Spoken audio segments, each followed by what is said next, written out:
آیت الکرسی کی جگہ یہاں ایک دعا کی آیت ہے، جامع ترین دعا جو آئے گی آخری آیت میں، للہ ما فی السماوات و ما فی الارض۔ اکثر و بیشتر آپ دیکھیں گے سورتوں کے اختتام پر یہ الفاظ پھر آتے ہیں، اللہ ہی کا ہے جو کچھ بھی ہے آسمانوں اور زمین میں۔ وَإِن تُبْدُوا مَا فِي أَنفُسِكُمْ أَوْ تُخْفُوهُ، اور جو کچھ تمہارے دلوں میں ہے خواہ تم اسے ظاہر کرو خواہ چھپاؤ، یحاسبکم بہ اللہ تم سے محاسبہ کر لے گا۔ تمہاری نیتیں اس کے علم میں ہیں۔ ان اللہ لا ينظر الى صورکم ولا الى اموالکم ولکن ينظر الى قلوبکم واعمالکم۔ اللہ تمہاری صورتوں کو نہیں دیکھتا، تمہارے مال و دولت کو نہیں دیکھتا، تمہارے دل کو دیکھتا ہے، تمہارے اعمال کو دیکھتا ہے۔ تو دل میں جو کچھ ہے خواہ کتنا ہی چھپا لو، اللہ کے محاسبے سے نہیں بچو گے۔ فَيَغْفِرُ لِمَن يَشَاءُ وَيُعَذِّبُ مَن يَشَاءُ، پھر وہ بخش دے گا جس کو چاہے گا اور عذاب دے گا جس کو چاہے گا۔ اختیار مطلق اللہ کے ہاتھ میں ہے۔ ہمارے ہاں اہل سنت کا عقیدہ یہی ہے، اللہ پر لازم نہیں ہے کہ وہ نیکوکار کو اس کا جزا ضرور دے اور بدکار کو اس کی سزا ضرور دے۔ اللہ کرے گا ایسا، یہ دوسری بات ہے، لیکن اللہ کی شان اس سے بہت اعلیٰ اور عرفہ ہے کہ اس پر کسی شے کو لازم قرار دیا جائے۔ اس کا اختیار مطلق ہے، مطلق ہے۔ یفعل اللہ ما یرید، یفعل اللہ ما یشاء۔ اہل تشیع کا کہنا یہ ہے کہ اللہ پر عدل واجب ہے۔ اہل سنت کہتے ہیں اللہ عدل کرے گا، جزا و سزا میں عدل ہوگا، یہ ہم مانتے ہیں، واقعہ ہے، لیکن ہم یہ نہیں کہتے کہ اللہ پر عدل واجب ہے۔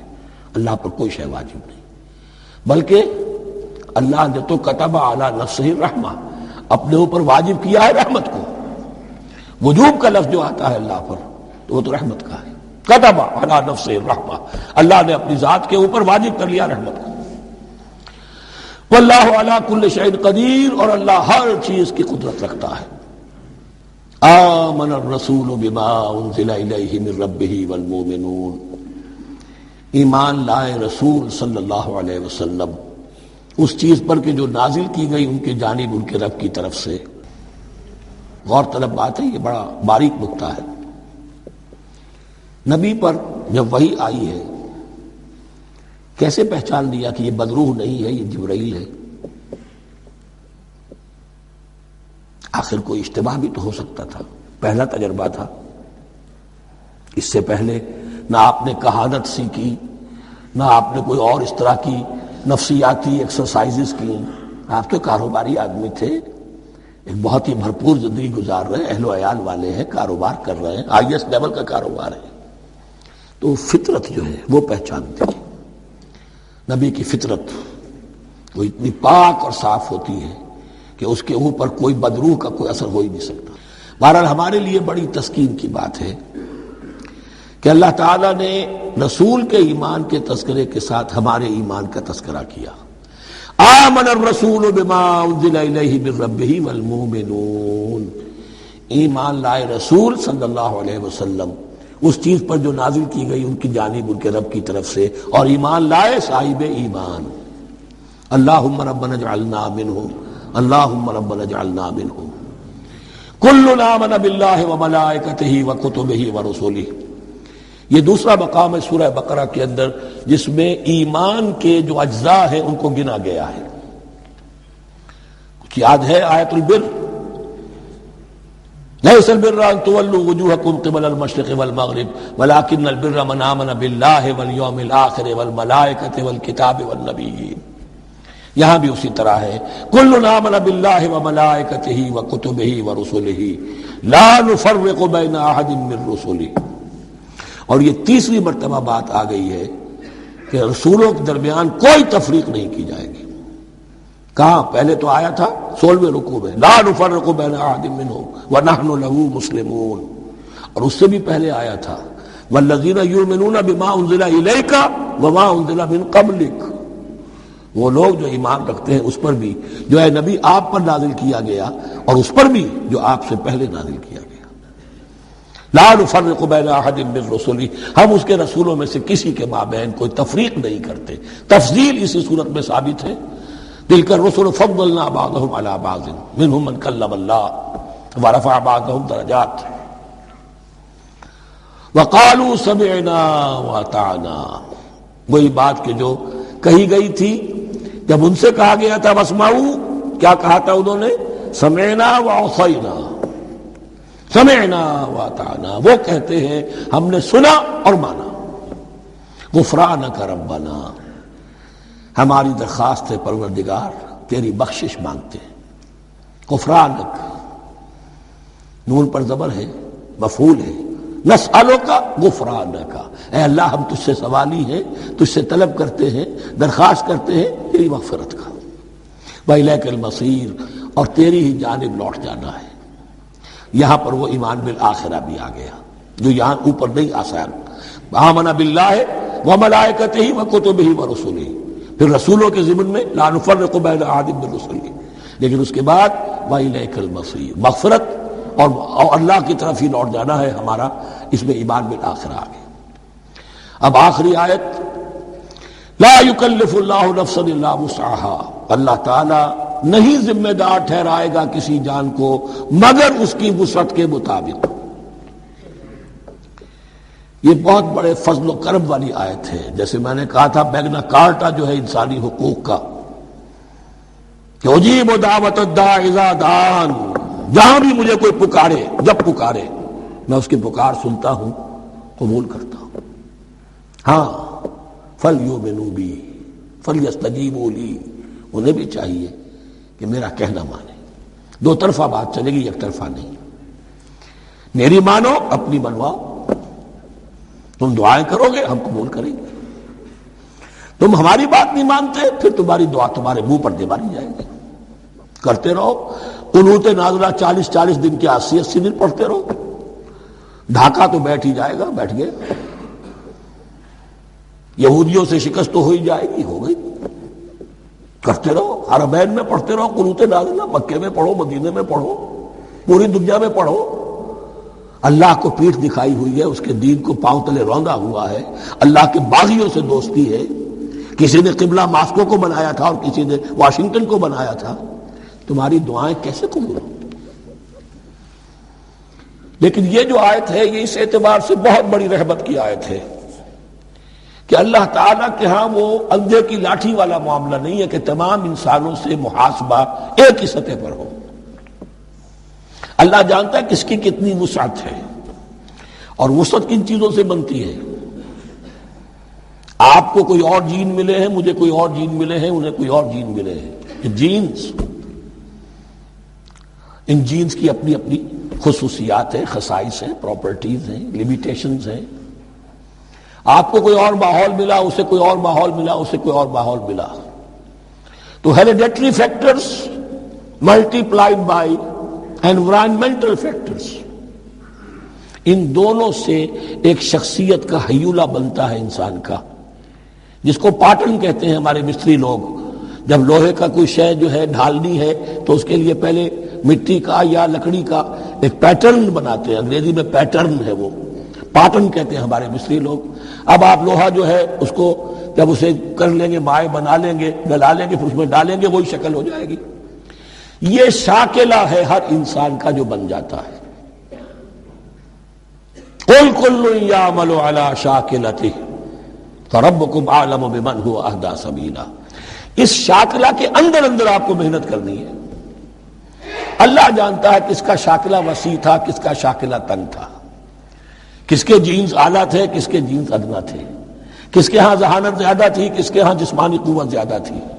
جو بھی کچھ اس نے دیا ہے، جس کو وہاں ہم نے رکھا اس کو وہاں رکھا، اس نے وہاں تعلیم پائی، اس نے یہاں تعلیم پائی، جو بھی انوائرمنٹل فیکٹرز آئے ہیں، جو بھی جینیٹک فیکٹرز آئے ہیں، سب اللہ کے علم میں ہے۔ ان سب کو ملحوظ رکھ کے اللہ حساب لے گا۔ جو شاکلہ ہم نے تمہیں دیا تھا اس میں تم نے کیا کیا؟ ایک شخص کے اندر فرض کیجئے استعداد ہی ہے 20 درجے کی استعداد ہے، اس نے فرض کیجئے 18 درجے کام کر دیا، کامیاب ہو گیا۔ کسی میں استعداد 100 درجے کی تھی، اس نے 50 درجے کیا، ناکام ہو گیا۔ حالانکہ کمیت کے اعتبار سے 50 درجے زیادہ ہے 18 درجے سے، لیکن یہ 18 درجے کا کام وہ کر رہا ہے جس کے اندر استطاعت تھی ہی 20 کی، یا 18 ہی کی تھی، اس نے پوری کر دی. اور 50 درجے والا وہ جس کو اللہ نے دے رکھی تھی 1000 کی استطاعت، اس کا وہ 50 بیکار ہو گیا. تو اللہ تعالیٰ کا محاسبہ جو ہے انڈیویجول ہے. اسی لیے فرمایا گیا کلہم آتی ہے یوم القیامت فردا، ان میں سب لوگ اس دن قیامت کے دن سب آئیں گے اکیلے اکیلے، تنہا تنہا. ہر ایک کا حساب ہوگا وہاں، اور ہر ایک کا حساب ہوگا لا یکلف اللہ نفسا الا وسعها. اللہ ذمہ دار نہیں ٹھہرائے گا کسی بھی جان کو مگر اس کی وسعت کے مطابق. البتہ اس کا اب ایک ریورس ہے. ہوتا کیا ہے، ہم سمجھتے ہیں دنیا میں تو بھاگ دوڑ کر رہے ہیں اور دین اجی ہمارے اندر تو استطاعت دین کے کام کی صلاحیت ہی نہیں ہے. دنیا میں دیکھیں بڑے کامیاب تیزی کے ساتھ دوڑ رہے ہیں، کامیاب پر کامیاب. دین ہمارے اندر تو استطاعت نہیں ہے، استعداد ہی نہیں ہے، کیا کریں؟ یہ دھوکہ ہے، سیلف ڈسپشن ہے. استعداد اور استطاعت کے بغیر اور صلاحیت اور ذہانت کے بغیر دنیا میں بھی آپ کما نہیں سکتے، محنت نہیں کر سکتے، کوئی نتائج حاصل نہیں کر سکتے. یہ دھوکہ اپنے آپ کو نہ دیجئے. یہ ہے جو کچھ کر سکتے ہو کیجئے، کھودیے اپنی شخصیت کو، کھود کر جو نکال سکتے ہو نکال دیجئے. ہاں آپ نکال سکیں گے اتنا ہی جتنا آپ کے اندر ودیت ہے، زیادہ کہاں سے لے آئیں گے؟ اور اللہ نے کس میں کیا ودیت کیا ہے وہ جانتا ہے. اس کا حساب لینا جو ہے محاسبہ وہ اس پر ہے کہ جو اس نے تمہیں دیا ہے. لا، اور یہ مضمون قرآن مجید میں 5 مرتبہ آیا ہے بہت اہمیت کے ساتھ. لا یکلف اللہ نفسا الا وسعها لها ما کسبت وعلیہا ما اکتسبت. اسی جان کے لیے ہے جو اس نے کمایا، اور اس کے اوپر وبال بنے گا جو اس نے برائی کمائی. لیکن لام اور علا، لہا ما کسبت، جو بھی اس نے نیکی کمائی اس کے حق میں ہے، اس کے لیے ہے، اس کا اجر ملے گا، ثواب ملے گا. اور جو بدی کمائی وہ اس پر وبال بنے گا، اسی کے لیے اس کو سزا ملے گی، اسی کے حوالے سے. اب وہ آخری دعا آ گئی جامع ترین اور عظیم ترین دعا ہے قرآن مجید کی. ربنا لا تؤاخذنا ان نسینا او اخطانا. اہل ایمان کے راستے پر، عمل صالح کے راستے پر مقدور بھر، امکان بھر اپنی شخصیت کے کونوں کھدروں میں سے بھی نکال کر، اپنی ریزیڈول انرجیز کو بھی نکال کر اللہ کی راہ میں لگا لیں. لیکن اس کے بعد بھی کوئی غرہ نہ ہو، کوئی غرور نہ ہو، کوئی اپنی محنت پر، اپنی نیکی پر، اپنی کمائی پر، اپنے کارناموں پر کہیں انسان دھوکہ نہ کھا جائے. کیفیت کیا رہنی چاہیے؟ وہ یہ ہے تواضع، عجز، انکساری. ربنا لا تؤاخذنا ان نسینا او اخطانا. اے رب ہمارے ہم سے مواخذہ نہ کیجو اگر ہم بھول جائیں یا ہم سے خطا ہو جائے. نسیان بھی ہے، الانسان مرکب من الخطاء والنسیان. انسان کے اندر یہ دونوں چیزیں، خطا اور نسیان، یہ تو گندی ہوئی ہیں. خطا یہ ہے کہ آپ نے اپنی امکانی حد تک تو نشانہ ٹھیک لگایا تھا، نشانہ خطا ہو گیا، ٹھیک ہے، کوئی بات نہیں، آپ کی نیت صحیح تھی. ایک اجتہاد کرنے والا اجتہاد کر رہا ہے، امکانی حد تک اس نے کوشش کی ہے کہ صحیح رائے تک پہنچے، لیکن خطا ہو گئی. اللہ معاف کرے گا. اس نے اپنی امکانی کوشش کی تھی، لہذا اسے ثواب ملے گا. مجتہد مخطی بھی ہو تو ثواب ملے گا. مجتہد مصیب ہے، صحیح رائے پر پہنچ گیا ہے تو دوہرا ثواب ملے گا. لیکن مجتہد مخطی ہے تب بھی ثواب ملے گا. تو بھول چوک پر، یہ بھول چوک، خطا جو ہے چوک صحیح ہے بالکل لفظ اس کے لیے، چوک جانا، نشانہ چوک گیا. تو اے پروردگار جو بھی ہم سے سرزد ہو جائے، غلطی ہو جائے، بھول کی وجہ سے یا خطا کی وجہ سے، اس پر مواخذہ نہ کی جاؤ. ربنا ولا تحمل علینا اصرا کما حملتہ علی الذین من قبلنا. اور اے رب ہمارے ہم پر وہ بوجھ نہ ڈالیو جس سے ہم لے کر چل نہ سکیں. دیکھیے ایک حمل ہوتا ہے جس سے حمال کا لفظ بنا ہے، جس کو لے کر انسان چلتا ہے. حمال اس بوری کو یا بوجھ کو اٹھا کر چل رہا ہے. جو آپ کی طاقت میں ہے اور جس سے لے کر آپ چل سکیں وہ ہے حمل. اور جو ہو آپ کو بٹھا دے، اسر اس کو کہتے ہیں. یہ لفظ سورہ اعراف میں پھر آئے گا، یضع عنہم اسرہم والاغلال التی کانت علیہم. حضور کی شان یہ بھی تھی کہ انہوں نے لوگوں کے بوجھ جو ان کی طاقت سے بڑھ کر تھے ان کے کندھوں سے اتار دیے. ربنا ولا تحمل علینا اصرا کما حملتہ علی الذین من قبلنا، اے اللہ تو نے بڑے بڑے بھاری بوجھ ہم سے پہلے لوگوں پر ڈالے۔ شریعت بھی پہلے بھاری تھی، بہت سے معاملات ہم نے دیکھ لیے، روزہ ہمارے لیے کتنا آسان کر دیا گیا، رات کو نکال دیا روزے سے، کہہ دیا خاص طور پہ کھاؤ پیو ضرور، سحری ضرور کرو، تسحروا فإن فی السحور برکہ، کتنی آسانی ہے۔ رات میں تعلق زن و شو کی اجازت ہے، وہاں ان کے روزے میں چپ بھی تھا، چپ بھی رہو، نہ کھاؤ نہ پیو نہ تعلق زن و شوق نہ گفتگو، تو آسانی کی ہے۔ ان کے ہاں یوم سبت کا حکم تھا اتنا سخت، کوئی کام نہیں کرو گے، ہمارے ہاں وہ تھوڑے سے وقت کے لیے اذا نودی للصلاة من یوم الجمعۃ فاسعوا الی ذکر اللہ وذروا البیع، اذان سے لے کر اور نماز کے ادا ہو جانے تک ہر کاروبار دنیاوی حرام ہے، لیکن اس سے پہلے اس کے بعد آپ کر سکتے ہیں، تو آسانی ہے۔ ربنا ولا تحمل علینا اصرا کما حملتہ علی الذین من قبلنا ربنا ولا تحملنا ما لا طاقت لنا بہ، اور اے رب ہمارے ہم پر وہ بوجھ نہ ہم پر عائد کی جو ہم پر ڈالیو جس کی کہ ہمارے اندر طاقت نہ ہو، واعف عنا، ہم سے درگزر فرماتا رہے، ہمیں معاف کرتا رہے، واغفر لنا، اور ہمیں بخشتا رہے۔ مغفرت کا لفظ جو ہے اس کو سمجھ لیجئے ڈھانپنا، مغفر کہتے ہیں خود کو، جو ہیلمٹ پہنا ہوتا ہے تاکہ گولی جو ہے وہ سر پہ لگے تو یہ آپ کو بچا لے، مغفر خود پہنتے تھے تلوار کے وار سے سر کو بچانے کے لیے، سر کو ڈھانپا ہوا مغفر سے، تو گناہ کو اللہ تعالیٰ اپنی رحمت سے ڈھانپ دے۔ واغفر لنا، ہماری خطاؤں کی پردہ پوشی فرما دے،